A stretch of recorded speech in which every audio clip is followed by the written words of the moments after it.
ખીચ્ચા ખાલી હોય ને તો એ બાળકોની ઈચ્છા પૂરી કરે ને એ બાપ છે. એક આંખમાં તાપ હોય, બીજા આંખમાં સંતાપ હોય. તાપ એટલે ગુસ્સો અને સંતાપ એટલે દુઃખ. ગુસ્સો અને દુઃખ એક જ અસ્તિત્વમાં માનનાર કોઈ વ્યક્તિ હોય ને તો એ બાપ છે. માં તો રોઈ લે, બાપ રડીએ ન શકે સાહેબ. માં છે ને દૂરબીન જેવી હોય કે એને બધાના દુઃખ છે ને દૂરથી નજીક દેખાવા લાગે, પણ બાપા છે ને ટેલિસ્કોપ જેવા હોય, હાજર ન હોય ને તો દુઃખ જોઈએ.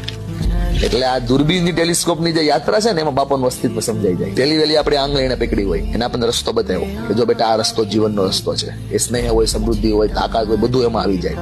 અને હું તો બધા જ મારા મિત્રો દોસ્તોને કહું છું કે જેમને બાપ હાજર હોય ને એ દુનિયાના કોઈ પણ મોટા ટેન્શનમાં પડો ક્યાંય જાતા નહીં. સીધા બાપાની બાજુ આવજો, બાપુની બાજુમાં બેસજો અને એને કહેજો હું આ પ્રશ્નોમાં છું. કેમ કે આ દુનિયામાં બાપથી મોટી પ્રેમની ઔષધિ બીજી કોઈ નથી. એને બધા દર્દ દૂર કરવાની દવા છે. કવિતાઓ કરતા વધારે તો એ વાસ્તવિકતાઓને જીવનારો માણસ બાપ છે. બાપ આખરે બાપ હોય છે. બસ એક જ વાત, બાપ આખરે બાપ હોય છે એટલે જ બાપ હોય છે.